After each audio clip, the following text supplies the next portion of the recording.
Chemist and druggist association की त्रैमासिक बैठक संपन्न, नकली दवाओं पर जताई चिंता। जनपद बलरामपुर अपर्णा मैरिज लॉन में केमिस्ट एंड ड्रगिस्ट एसोसिएशन की त्रैमासिक बैठक का आयोजन किया गया, जिसमें दवा व्यापार से जुड़े अहम मुद्दों पर विस्तार से चर्चा की गई।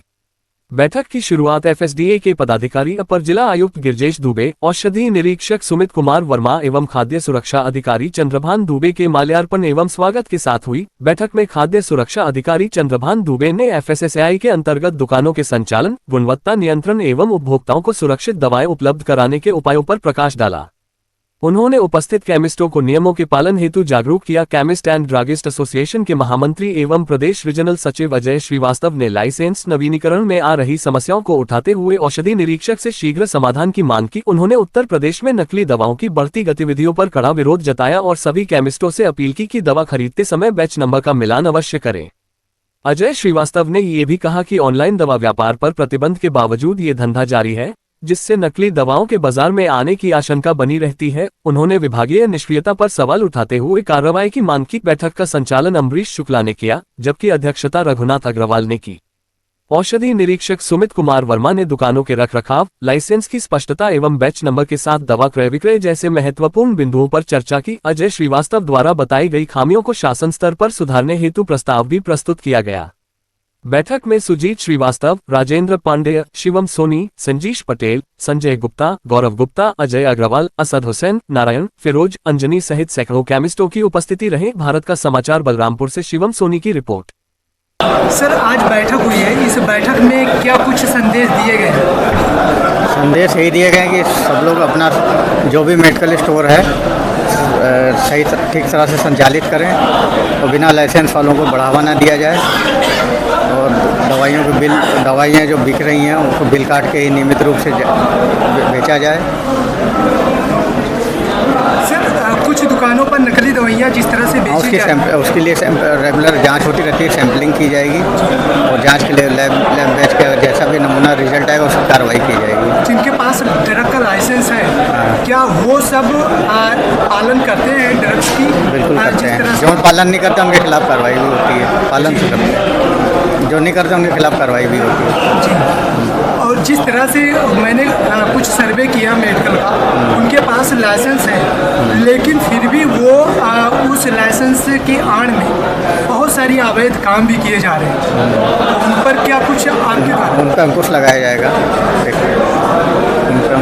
समय तक जो कार्यशाला हर 3 महीने पे एक बार होती है, जिसमें अपने सारे केमिस्ट बंधुओं को साथ में लेकर के और एफएसडीए के डिपार्टमेंट के सारे अधिकारियों के साथ एक बैठक करते हैं, जिसमें हम अपनी समस्याएं और नए क्या चीज़ अनुपालन करने के लिए सरकार द्वारा किए जा रहे हैं उनके बीच में एक सामंजस्य बैठाते हैं। जैसा कि आपने डीआई साहब से पूछा कि कुछ क्या नाम है मेडिकल स्टोर है जो उनकी आड़ में है, अगर इस तरह की आपके पास कोई सूचना है तो आप उसको हमें बताएं, उस पर जरूर कार्रवाई की जाएगी। और हमारा जो केमिस्ट एसोसिएशन है, जो जिसके पास वैलिड ड्रग लाइसेंस है वही हमारा एसोसिएशन का सदस्य हो सकता है, बाकी कोई नहीं हो सकता है। रही बात जिनकी आप बात कर रहे हैं, मुझे लगता है कि आप शायद झोला छाप डॉक्टरों की बात कर रहे हैं जो अपनी कुछ दवाएं रखते हैं, वो मेडिकल स्टोर के लाइसेंस की श्रेणी में नहीं आते हैं। मैंने सर्वे किया, लाइसेंस के आड़ में वो क्या करते हैं सर? जैसे उनके पास होलसेल की लाइसेंस है जी, ठीक, उनके ऊपर जैसे अभी कंप्लेन हुआ, कार्रवाई की जब नौबत आई, वो सुनिए ना मेरी बात, कार्रवाई की बात आई, वो ड्रग्स इंस्पेक्टर सर के साथ मिलकर होलसेल का वो लाइसेंस बनवा लिया, नाम के लिए लाइसेंस हो गया, लेकिन उसके आड़ में वही काम चल रहे हैं। और जब भी कोई भी जाता है तो ये होता है मेरे पास होलसेल का लाइसेंस है, मैं लाइसेंस बनवा लिया, इस तरह से हो रहा है। नहीं, देखिए उसमें 2 चीज़ें हैं, 2 तरह के लाइसेंस होते हैं, एक होता है होलसेल का, एक होता है रिटेल का। अगर किसी के पास होलसेल का लाइसेंस है तो वो केवल रिटेल को ही बिलिंग कर सकता है और कोई भी रिटेलर वो किसी पेशेंट को बिल कर सकता है, लेकिन कोई भी होलसेलर किसी भी डायरेक्ट पेशेंट को बिलिंग नहीं कर सकता है। अगर इस तरह की कोई आप होती है तो मैं उन्हीं की बात तो आप हमारे ड्रग इंस्पेक्टर साहब शिकायत करिए, उस पर वो सख्त कार्रवाई करेंगे। की बात हाँ, उस पर सख्त कार्रवाई की गई। इसके अलावा हमारी कुछ समस्याएं थी, जैसे ड्रग लाइसेंस का रिन्यूअल ना होना, कई खामियां हैं पोर्टल में, जिसको अभी सर से हमने कहा है, सर ने कहा कि मैं मीटिंग में जाकर इस चीज़ों पे बात रखूंगा। क्योंकि बहुत सारे होते हैं कि हम लोग जब पहले पोर्टल निवेश मित्रा का आता था या रिटेंशन सब होता था तो हमारे लाइसेंस रिन्यूअल हो जाते हैं। जब से ONDLS का पोर्टल आया हुआ है तब से समस्या बहुत ज़्यादा बढ़ गई है। उस पर एक भी लाइसेंस रिन्यूअल ही आज तक नहीं हुए हैं। उस पर नंबर एक चीज़ तो ये है कि उस पर फीस जमा करने का ऑप्शन ही नहीं है। और सबसे पहले अब उसमें क्या होगा कि सबसे पहले हम उसमें ओएनडीएल लाइसेंस पे कई कागजों और मिलाने के बाद हम उस पर ऑनलाइन करते हैं। सबसे पहले वो डीएलए साहब के पास जाता है, फिर डीएलए साहब उस पर अप्रूव करते हैं, तब डीआई साहब जाते हैं दुकान का इंस्पेक्शन करते हैं, फिर उस पर अपनी रिपोर्ट लगाते हैं। रिपोर्ट लगाने तब हमारे पास फीस जमा करने का ऑप्शन होता है, लेकिन फीस जमा करने का ऑप्शन ओएनडीएल पोर्टल में है ही नहीं।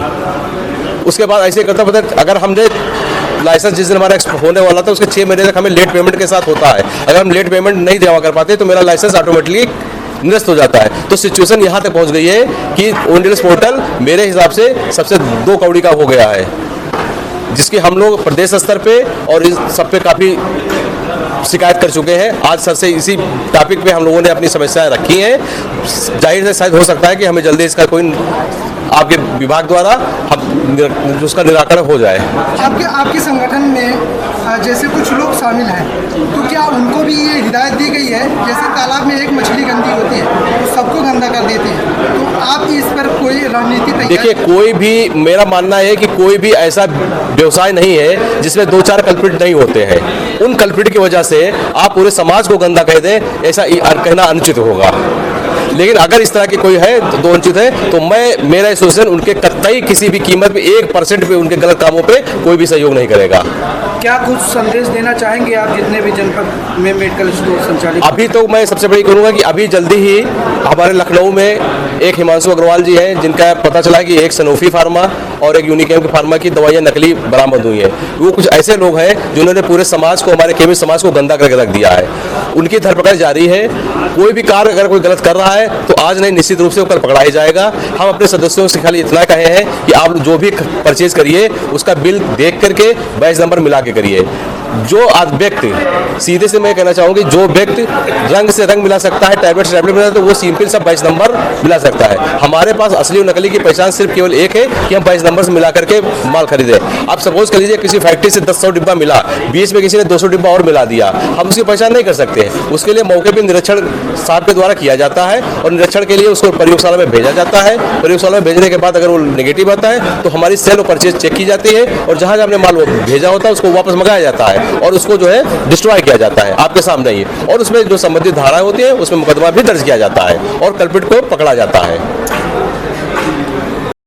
सर, जो फार्मासिस्ट होते हैं उनके पास ड्रग लाइसेंस होता है, खाद्य सुरक्षा को लेकर के लाइसेंस होता है, ये इस पर हमारे जो ड्रग्स जो सप्लायर हैं उनको कुछ जानकारी दीजिए कैसे क्या होता है? उनको जानकारी दी गई, सभी मेडिकल स्टोरों को बताया गया कि वो फूड का लाइसेंस लेकर के कारोबार करें। फूड में उनके पास फूड सप्लीमेंट बेचते हैं, इन्फेंट फूड बेचते हैं, न्यूट्रिशनल बेचते हैं। तो इस पर हमारा अभियान भी चलने वाला है 1 सितंबर से लेकर 3 सितंबर तक। तो सभी व्यापारियों से मैंने कहा कि सब बिल पर ही जो है फूड सप्लीमेंट का कारोबार करें।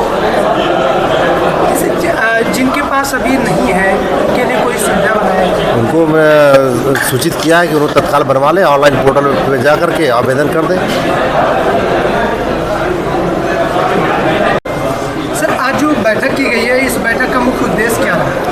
हाँ, इस बैठक का मुख्य उद्देश्य है कि जिसके पास लाइसेंस नहीं है और जो प्रॉपर कोई उनको परेशानी है फूड की, और अपने केमिस्ट एसोसिएशन से जो उसके माध्यम से हम चाहते हैं कि अपने अपने लाइसेंस कर लें और सही कर लें, और उसका अगर रिन्यूअल है तो रिन्यूअल समय पे करा लें, और अपने परिसर में हर जगह लाइसेंस का आपको अपने परिसर में वो लगाएं।